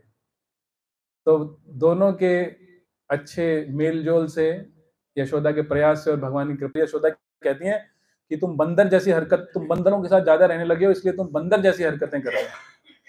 तो कृष्ण कहते हैं, हाँ, अगर मैं बंदर हूं भी तो अपनी माँ के साइड से हूँ, अपने पापा की साइड से नहीं हूँ। कहते हैं क्योंकि तुम्हारा परिवार बंदरों का है, इसलिए मैं बंदर जैसा हो गया हूँ। तो उनके बीच में बहुत ऐसा मधुर संवाद होता है, जिसको हमारे आचार्यगण बताते भी हैं वहां पर। उसके बाद थोड़ा फास्ट फॉरवर्ड, उसके बाद यशोदा उनको कृष्ण को बांध कर चली जाती हैं कि इसको अगर खुला छोड़ा तो और शरारतें करेगा, इसलिए इसको रस्सी से ही बांध के छोड़ देते हैं। तो अब वहां पर कृष्ण रस्सी से बंधे हुए हैं और बलराम जी वहां पर आते हैं। बलराम जी उस दिन बाहर गए हुए थे, तो बलराम जी थोड़ी देर बाद आते हैं और बलराम जी देखते हैं कि कृष्ण को रस्सी से बांधा हुआ है। तो बलराम जी कृष्ण के बड़े भाई हैं, तो यशोदा को बुला के लाते, पूछते हैं पहले कृष्ण से कि आपको किसने बांधा? बोले मैया ने बांधा है। तो यशोदा मैया को बुला के लाते हैं, कहते हैं मैया आपने इनको क्यों बांधा? बोले शरारत कर रहा था। तो बलराम जी कहते हैं आपको पता नहीं कि ये पूर्ण पुरुषोत्तम भगवान कृष्ण है, लक्ष्मी जी इनके चरणों की सेवा करती हैं। तो यशोदा कहते हैं कि आप कौन है? बलराम जी कहते हैं मैं इनका पहला विस्तार हूँ, मैं अनंत हूँ। तो यशोदा झाड़ू लेती हैं और कहती हैं भाग जाए यहाँ से, सभी अवतारों को मेरे घर पे जन्म लेना था। तो बलराम जी भी समझ जाते हैं कि आज यशोदा गुस्सा में, आज कुछ नहीं होगा। तो बेचारे कृष्ण बंधे हुए हैं, बलराम जी भी कुछ नहीं कर पा रहे हैं। अब वहां पर कृष्ण की दृष्टि पड़ती है 2 पेड़ों पर जो उनके आंगन में थे, जो अर्जुन वृक्ष थे। उससे पहले वहां पे तृणाव्रत आया था। तृणाव्रत ने वृंदावन के सारे पेड़ों को गिरा दिया था, लेकिन ये जो 2 पेड़ थे अर्जुन वृक्ष, इनको कुछ नहीं हुआ था, इतने मजबूत पेड़ थे ये जो पेड़ थे, ये पिछले जन्म में कुबेर के 2 पुत्र थे, आप लोगों को कथा पता होगी।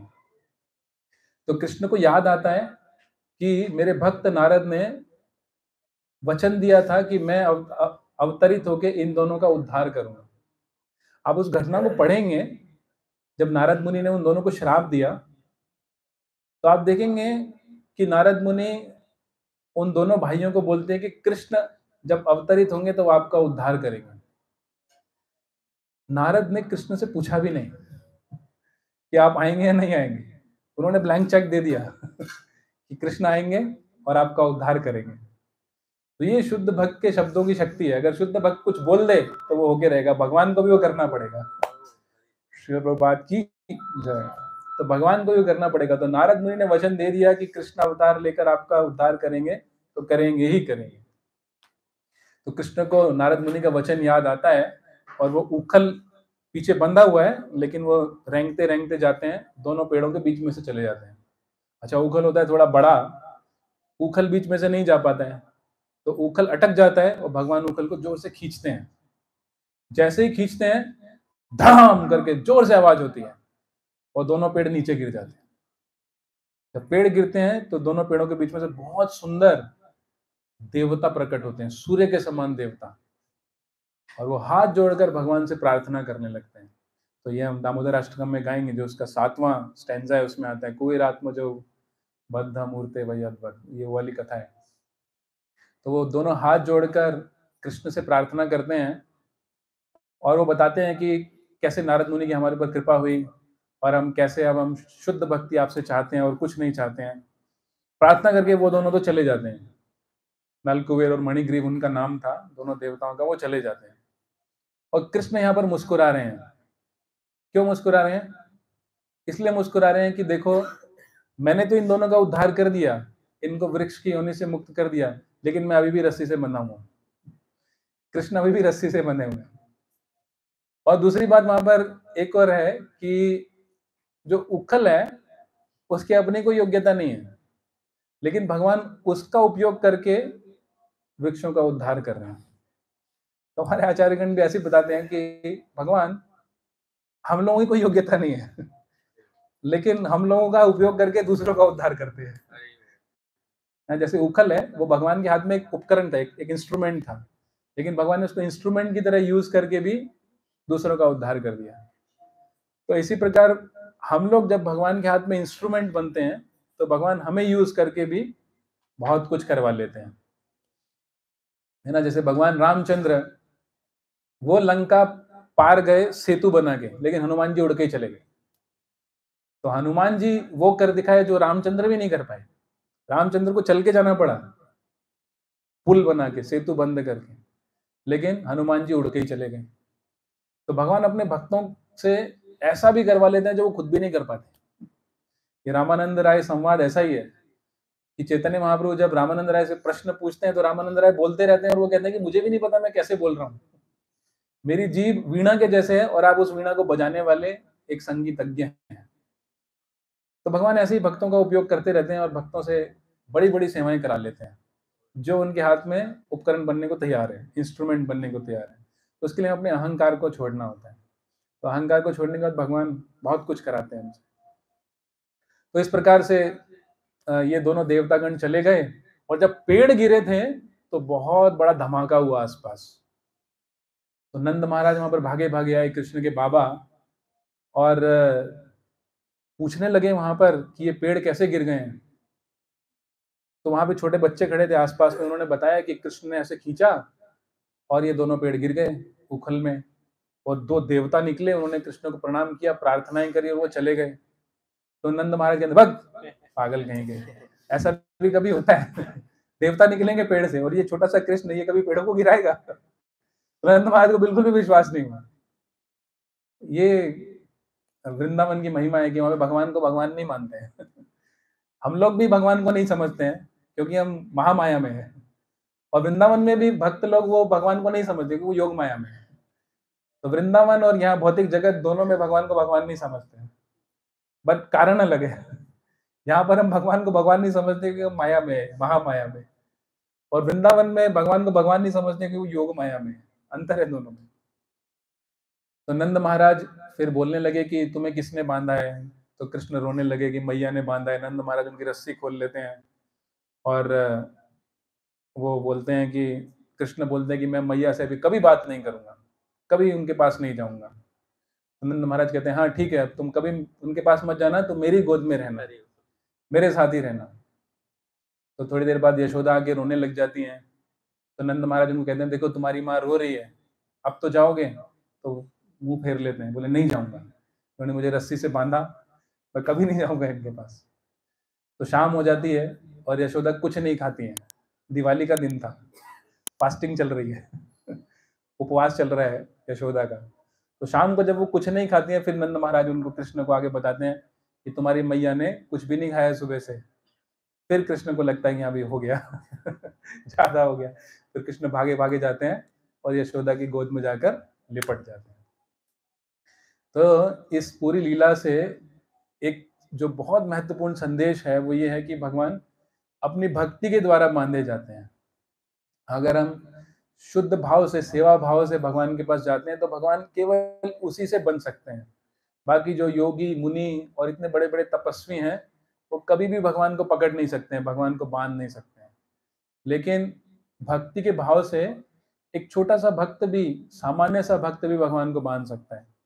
जैसे एक बड़ा हाथी होता है, वो गंगा में बह के चला जाएगा, मर जाएगा, लेकिन एक छोटी सी मछली होती है, वो गंगा में आगे पीछे ऊपर नीचे दाएं बाएं कहीं पर भी बह सकती है, वो आराम से वहां से निकल जाएगी।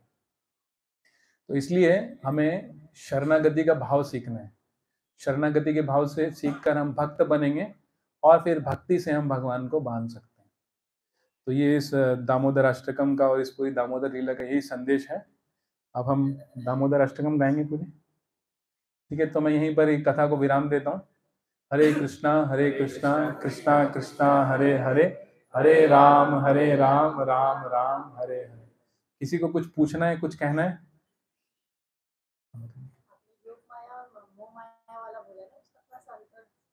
महामाया और योग माया। हाँ, तो योग माया होती है जो भगवान की अंतरंगा शक्ति है, यानी भगवान की इच्छा, डिजायर। और महामाया वो है जो हमारी इच्छा है। तो हम भगवान को भूल गए हैं हमारी इच्छा से, लेकिन जो वृंदावन वासी हैं वो भगवान को भूल जाते हैं कि ये भगवान है, उनके साथ रहते हैं, लेकिन वो भूल जाते हैं ये भगवान है, भगवान की इच्छा से। क्योंकि अगर मान लीजिए यशोदा कृष्ण के पीछे भाग रही हैं, छोटे से बालक हैं, अब कृष्ण ने अचानक से नरसिंह रूप दिखा दिया, यशोदा तो डर जाएंगी, कभी पास भी नहीं आएंगे उनके, ये तो भगवान है, ये मेरे बेटा थोड़ी है, ये तो भगवान है। लेकिन भगवान की इच्छा है कि मैं भी एक बेटे की तरह वात्सल्य प्रेम का आस्वादन करूं, माँ के प्रेम का आस्वादन करूं। तो वो अपनी इच्छा से यशोदा को माया में डाल देते हैं। ये भगवान की इच्छा है ना। तो जिस माया में यशोदा है वो योग माया है। योग माया मतलब जो योग कर रहा है, भगवान के पास लेकर आए। और हम जो भगवान को भूले बैठे हैं वो महामाया है। मतलब हम भगवान को पूरी तरह से भूले ही बैठे हैं, अपनी इच्छा से, भगवान की इच्छा से नहीं। भगवान चाहते हैं हम उनके पास आए, लेकिन हम भगवान को छोड़ के बाकी सब कुछ चाहते हैं। और तो इसलिए हम लोग मोह में पड़े हुए हैं। हाँ, और क्या। योग माया हमें भगवान से जोड़ दी है, महामाया भगवान से अलग कर देती है, दूर ले जाती है। ठीक है, आप बोलिए।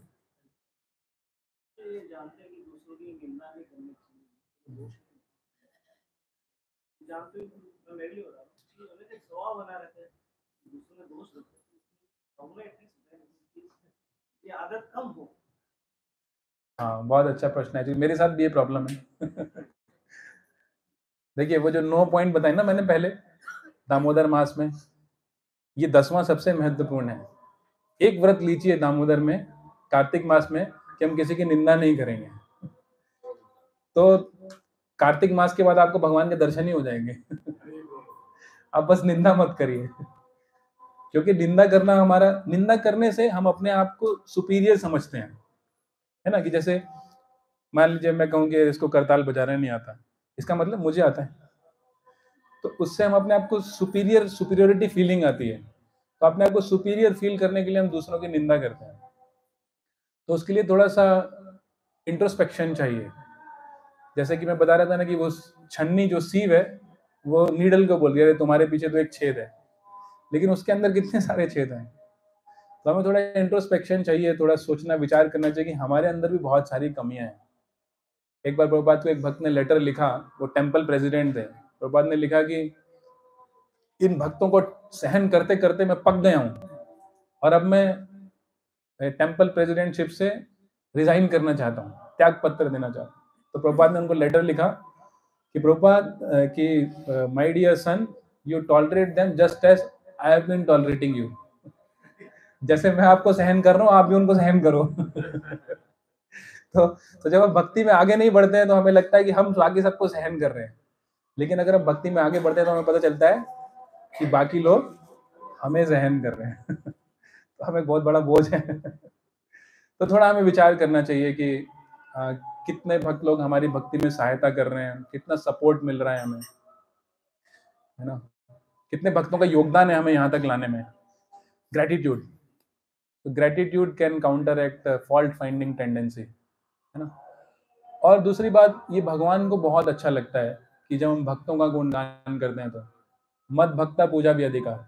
आप 16 माला जप कर रहे हैं और आप 8 एक्स्ट्रा माला कर रहे हैं, उसके ठीक है आप 4 एक्स्ट्रा करिए, लेकिन आप 15-20 मिनट बैठकर भक्तों के अच्छे गुणों के बारे में सोचिए, और बस सोचिए मत, जाके उनको बताइए भी, गुणगान भी करिए। तो उससे आपका जो हार्ट है वो बहुत हल्का हो जाएगा, और जो हृदय का कमल है वो खुल जाएगा। तो भक्ति के लिए हम अपने आप प्रिपेयर हो जाएंगे।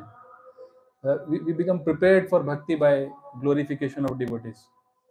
तो आपको भक्ति में बहुत लाभ होगा। आप करके देखेंगे तो आपको लगेगा वाह, ये तो मजा आ गया, कल भी करूंगा, परसों भी करूंगा।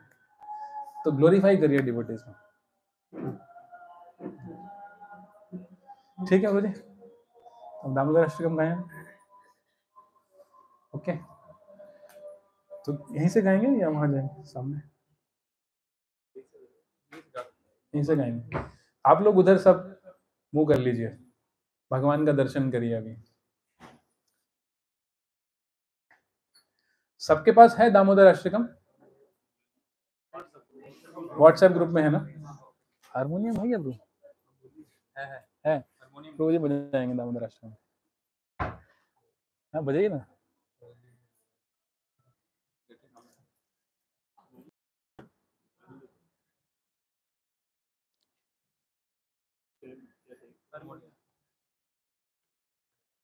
तो कैसे करेंगे हम? दामोदर अष्टकम गाएंगे, उसके बाद दीपदान शुरू करेंगे। हरे कृष्ण।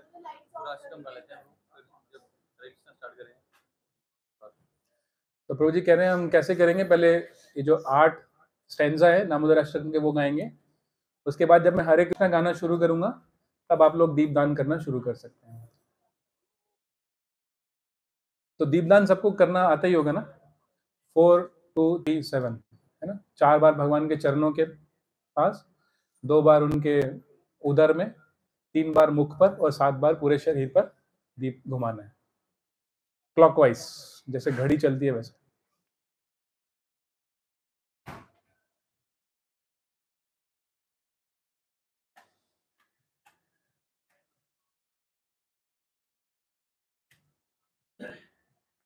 फिर हम स्टार्ट करते हैं, जब आएगा तब आएगा हारमोनियम।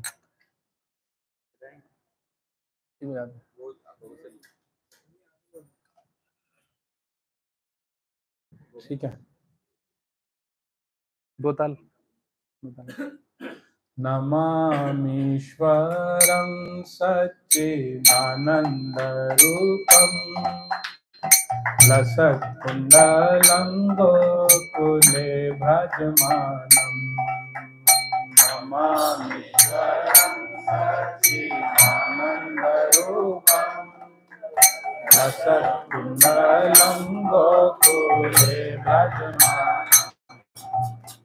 यशोदाभियोलुकलाघवमानं परामृष्टामत्यन्ततो धृत्य गोप्या। यशोदाभियोलुकलाघवमानं परामृष्टामत्यन्ततो धृत्य गोप्या। रुदन्तं मुहुर्नेत्रयुग्ममृजन्तं कराम्बोजयुग्मेन सातङ्कनेत्रम्। रुदन्तं मुहुर्नेत्रयुग्ममृजन्तं कराम्बोजयुग्मेन मुमुश्वासकम्पात्रिरेखाङ्ककण्ठा सितग्रैवं दामोदरं भक्तिवतं। मुमुश्वासकम्पात्रिरेखाङ्ककण्ठा सितग्रैवं दामोदरं भक्तिवतं। इति दृक्स्वलीलाभिरानन्दकुण्डे स्वघोषं निमज्जन्तम् आख्यापयन्तम्। आनन्दकुण्डे स्वघोषं निमज्जन्तम् आख्यापयन्तम्। तदीयेषु भक्तेर्जितत्वम् पुनः प्रेम कष्टं च तावृत्ति वन्दे। भक्तिजितत्वं पुनः प्रेम कष्टं च तावृत्ति वन्दे। इदं ते मुकाम्बोजं मध्यन्तनीलये वृतं कुन्तले स्निग्धरक्तश्च गोप्या। इदं ते हारमोनियम बजाओ। वृतं कुन्तले स्निग्धरक्तश्च मुहुश्चुम्बितं बिम्बरक्ताधरं मे मनस्याविरास्तामलं लक्ष्यलाभये।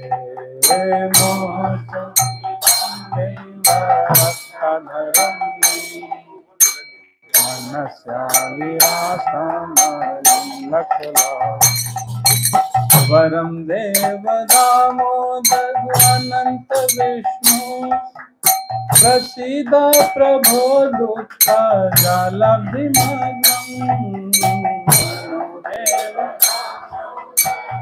गलत जाए ना कैसा?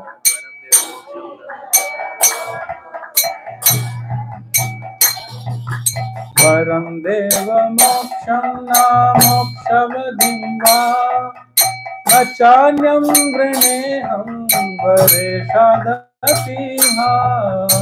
वरम देव मोक्षं मोक्षवधिं वा न चान्यं वृणेऽहं वरेशादपीहा। इदं ते वपुरनाथ गोपाल बालम् सदा मे मनस्या विराजतं किमन्ये। इदं ते पुरनाथ गोपाल बालम् सदा मे मनस्या विराजतं किमन्ये। नमो देव दामोदर अनंत विष्णु प्रसीद प्रभो दुःख जालब्धिमग्नम्। नमो देव दामोदर अनंत विष्णु प्रसीद प्रभो दुःख जालब्धिमग्नम्। कृपा दृष्टि वृष्ट्याति दीनं वतानु गृहाणे क्षमामज्ञ मे दक्षिदृश्यये। कृपा दृष्ट्याति दीनं वतानु गृहाणे क्षमामज्ञ मे दक्षिदृश्यये। कुबेरात्मजौ बद्धमूर्तिर्वयद्वा स्वयमुचितौ भक्ति भाजौ कृतौ च। कुबेरात्मजौ बद्धमूर्तिर्वयद्वा स्वयमुचितौ भक्ति भाजौ तथा प्रेम भक्तिं स्वकाम्य प्रयच्छ। न मोक्षे ग्रहो मे दामोदरेव। तथा प्रेम भक्ति स्वकाम्य प्रयच्छ। न मोक्षे ग्रहो मे दामोदरेव। तथा प्रेम भक्तिं स्वकाम्य प्रयच्छ। न मोक्षे ग्रहो मे दामोदरेव। तथा प्रेम भक्ति न मोक्षे ग्रहो मे नमस्ते सुधाम्ने सुरदीप्तिधाम्ने त्वदीयोदरायाथ विश्वस्य नाम्ने। नमस्ते सुधाम्ने सुरदीप्तिधाम्ने त्वदीयोदरायाथ विश्वस्य नाम्ने। नमो राधिकायै त्वदीय प्रियायै नमो अनंत लीलाय देवाय तुभ्यं। नमो राधिकाय त्वदीय प्रियाय नमो अनंत लीलाय देवाय तुभ्यं। नमो राधिकाय त्वदीय प्रियाय नमो अनंत लीलाय देवाय तुभ्यं। नमो राधिकाय त्वदीय प्रियाय नमो अनंत लीलाय देवाय तुभ्यं। नमामि स्वयं सच्चिदानन्दरूपं भजत्कुण्डलं बोधोदयवर्धमानं। नमामि स्वयं सच्चिदानन्दरूपं